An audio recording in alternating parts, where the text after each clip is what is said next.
Subscribe now and press the bell icon. Never miss an update. Good morning बच्चों, class 12 के physics में आज हम लोग देखेंगे torque on A freely suspended magnet in uniform magnetic field, यानी एक समान चुंबकीय क्षेत्र में स्वतंत्र रूप से निलंबित चुंबक पर कितना बल आघूर्ण लगेगा। अब यहाँ पर देखिए कंडीशन दिया हुआ है कि एक समान चुंबकीय क्षेत्र में एक चुंबक को स्वतंत्र रूप से निलंबित करना नहीं लटका और उस पर कितना बल आघूर्ण लगेगा। तो ध्यान दीजिए, सबसे पहले हम लोग एक समान चुंबकीय क्षेत्र को बनाते हैं। तो यहाँ पर देखिए, मान लीजिए ये एक समान चुंबकीय क्षेत्र को दर्शाने वाले चुंबकीय क्षेत्र रेखाएं यहाँ पर हम लोग खींच रहे हैं। जब भी एक समान चुंबकीय क्षेत्र को दर्शाना होगा तो बराबर दूरी पर समानांतर रेखा खींचेगा, इसी को हम बोलेंगे एक समान चुंबकीय क्षेत्र। और ये कहाँ लग रहा है, तो ऊपर की ओर लग रहा है। एक समान चुंबकीय क्षेत्र का नाम रख दीजिए डी वेक्टर, ठीक है। और इस एक समान चुंबकीय क्षेत्र में स्वतंत्र रूप से एक चुंबक को निलंबित करना है, लटकाना है। तो यहाँ पर देखिए, मान लीजिए कि इस चुंबकीय क्षेत्र में एक समान चुंबकीय क्षेत्र में एक क्षण चुंबक यानी यस चुंबकीय क्षेत्र के साथ थीटा कोण पर निलंबित कर और इसका चुंबकीय ध्रुवीय लिख लीजिए, ये यस पोल और ये एम। अब देखिए, आप लोग को मालूम होगा कि चुंबकीय लंबाई ड्यूएल होता है, इसको भी दर्शा देते हैं। अब जब इस चुंबकीय क्षण को एक समान चुंबकीय क्षेत्र में लटका देंगे तो होगा क्या, देखिए इस प्रकार से एक क्षण चुंबक लटका हुआ है, यहाँ से मैग्नेटिक फील्ड ऊपर की ओर जा रहा है। तो मैग्नेटिक फील्ड क्या करेगा, ये एन पोल पर बल लगाएगा ऊपर की ओर और यस पर बल लगाएगा नीचे की ओर। इसका मतलब है कि दोनों पोल पर यहाँ एक बल काम करेगा और उस बल का परिमाण कितना होगा, देखिए कहीं दिशा दे देते हैं, एक बल ऊपर और एक बल नीचे की। और बल का मान कितना होगा, तो आपको ये बताया गया होगा कि चुंबकीय बल हो जाएगा एम गुना वी, ऊपर भी एम भी नीचे भी एम, परिमाण के बराबर रहेगा, केवल डायरेक्शन उल्टा रहेगा, एक ऊपर और एक नीचे। अब देखिए ऐसा होने से होगा क्या, ऐसा होने से ये होगा कि ये चुंबकीय क्षण जो है, क्षण चुंबक जो है वो घूम करके चुंबकीय क्षेत्र के समानांतर हो जाएगा। और यही बल आघूर्ण हमको लोग को निकालना है कि अगर ये ऐसा घूम करके समानांतर हो गया तो कितना बल आघूर्ण लग करके ये घुमा। देखिए बल आघूर्ण का परिभाषा क्या है, वैसा बल जो किसी वस्तु में घूर्णन गति उत्पन्न कराते या घूर्णन गति करते हुए वस्तु को रोक दे, उसी को बल आघूर्ण बोलेंगे। तो बल आघूर्ण भी एक प्रकार का बल ही है। कब हम उसको बल आघूर्ण बोलेंगे, जब वो वस्तु में घूर्णन उत्पन्न करा देगा। और यहाँ भी वही हो रहा है कि क्षण चुंबक पर बल लगेगा, ऊपर एम भी नीचे एम भी, ये एन पोल पर और एक यस पोल पर क्या जाएगा, घूम जाएगा। अब इसी को घूमने में कितना बल आघूर्ण लगेगा वो निकालना है। अब यहाँ पर देखिए कुछ कंडीशन है जो हम लोग पहले नोट करते हैं। क्या देखिएगा, माना कि एक समान चुंबकीय क्षेत्र डी वेक्टर में एक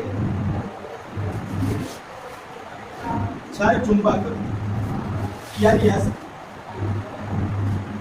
चुंबकीय क्षेत्र के साथ थीटा कोण पर निलंबित कर दिया गया है, जिसकी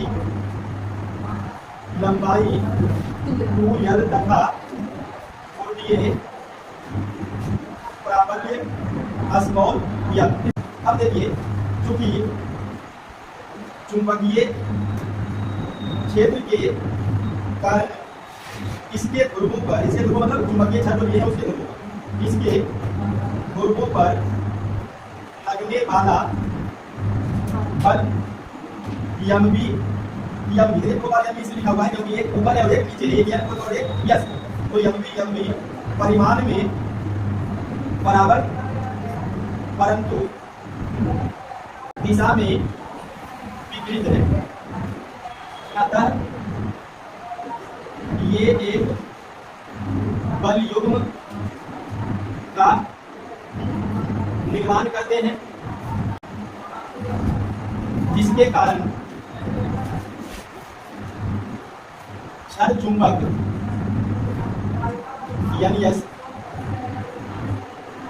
चुंबकीय क्षेत्र के समानांतर हो जाता है। अब यदि इसे थीटा कोण से विक्षेपित किया जाए तो क्षण चुंबक पर लगने वाला बल अब फिर से यहाँ पर एक बार और समझिए शुरू से बच्चा। माना कि एक समान चुंबकीय क्षेत्र बी वेक्टर में एक क्षण चुंबक यानी यस चुंबकीय क्षेत्र के साथ कितना कोण पर थीटा कोण पर निलंबित कर दिया गया है। इस चुंबकीय क्षण का लंबाई 2l है और ध्रुवीय बराबर क्या है m। इस कारण इस ध्रुव पर दो बल लगेगा, एक ऊपर m और एक नीचे m। बल कौन लगाएगा? चुंबकीय क्षेत्र बी वेक्टर किस पर लगाएगा? ध्रुवीय बराबर m पर लगाएगा और मान कितना होगा m। अब चूंकि ये दोनों बल परिमाण में बराबर है लेकिन दिशा में क्या है विपरीत, एक ऊपर और एक नीचे, इस कारण ये चुंबक घूम जाएगा और ये चुंबकीय क्षेत्र के समानांतर इस प्रकार से आकर के रुक जाएगा। अब अगर इसको हम चुंबकीय क्षेत्र के साथ थीटा कोण से घुमाते हैं, विक्षेपित करते हैं, तो इस पर कितना बल आघूर्ण लगेगा उसको निकालना। अब देखिए बल आघूर्ण का संकेत होता है डॉ और बल आघूर्ण इक्वल टू होता है फोर्स क्रॉस परपेंडिकुलर डिस्टेंस यानी बल गुना लंबिक दूरी। अब ध्यान दीजिएगा और टॉ इक्वल टू बल, तो बल कितना लग रहा है m और लंबिक दूरी, किसका लंबिक दूरी? बल का ही लंबिक दूरी लेना है। तो देखिए बल कितना है m। अब इसका लंबिक दूरी लिए बल कितना है m, इसका लंबिक दूरी देखिए ये m है। यहाँ से देखिए इसको रचना करते हैं, देखिए ये वाला बल और ये लंबन किया, तो ये वाला बल के लिए यहाँ से यहाँ क्या हो जाएगा लंबिक दूरी। उसी प्रकार से अगर हम इसको मिला देते हैं, देखिए ये पूरा m बल है और ये इसके लिए क्या बन जाएगा लंबिक दूरी लंब बन जाएगा। इसका नाम कुछ रख दीजिए तो इसका नाम b रख देते हैं। तो हम लोग देख रहे हैं कि ये जो b से यस है वो m इसके लिए भी और m इसके लिए भी किसका काम करेगा लंब का। देखिए ये लंब का तो लंबिक दूरी हो गया, तो लंबिक दूरी को हम लोग यहाँ पर क्या नाम देंगे bs, ठीक है। और देखिए इसको कर दिए इक्वेशन 1। अब अगर हम लोग को इस समीकरण को आगे बढ़ाना है तो सबसे पहले आपको किसका मान चाहिए b से यस। अब b से यस निकालने के लिए क्या करना पड़ेगा? देखिए इसको थोड़ा से मिला दीजिए।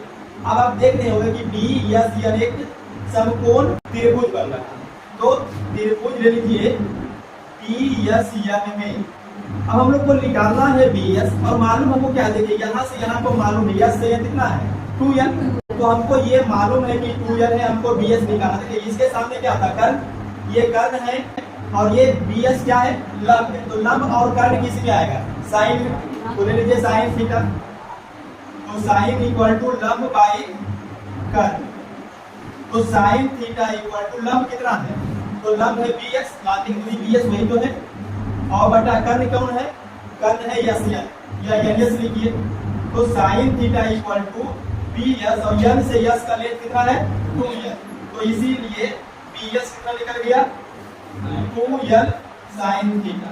अब यही bs का मान समीकरण 1 में रख दीजिए, तो यहाँ पर लिखेंगे from equation first tau equal to mb cross bs का मान कितना है 2n sin थीटा। और देखिएगा टाउ इक्वल टू क्या दीजिएगा, एक आपको टॉपिक बताया गया होगा m गुना 2n चुंबकीय द्विध्रुव आघूर्ण। तो अगर हम m गुना 2n करते हैं तो चुंबकीय द्विध्रुव आघूर्ण लिखेंगे कैपिटल M फिर b और sin थीटा। तो यही देखिए एक समान चुंबकीय क्षेत्र में स्वतंत्र रूप से लटके हुए निलंबित हुए चुंबक पर लगने वाला बल आघूर्ण टाउ इक्वल टू कितना दिया m।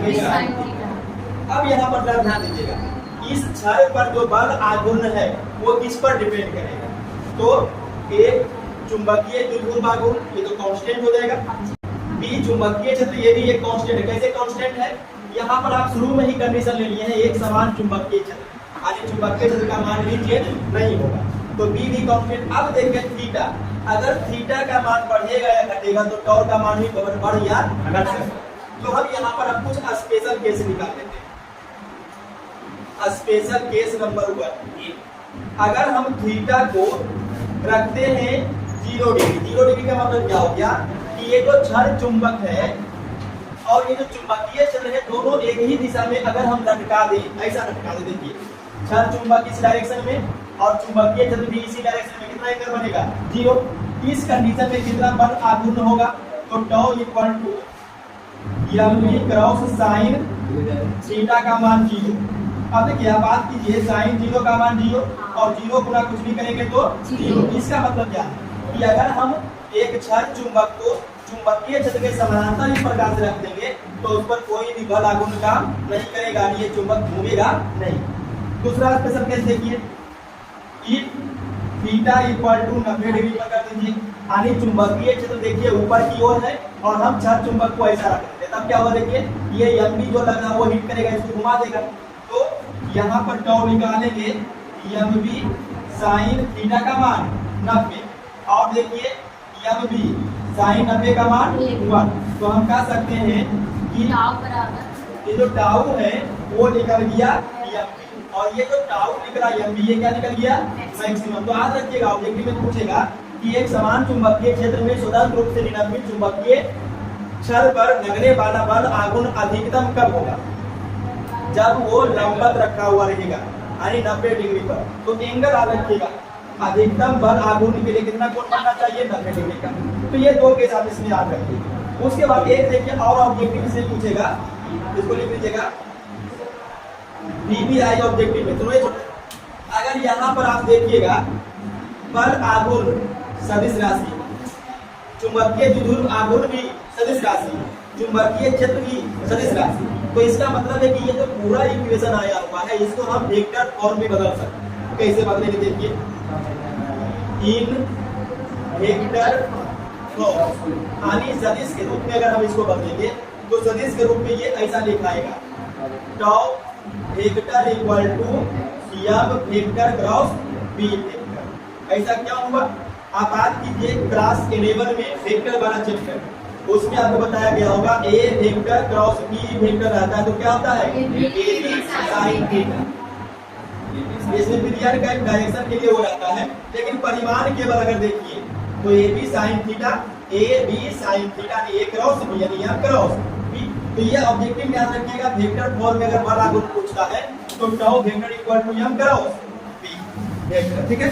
तो ये नोट कर लीजिए, एक समान चुंबकीय क्षेत्र में स्वतंत्र रूप से निलंबित चुंबक पर लगने वाला बल, नोट कीजिए इसको।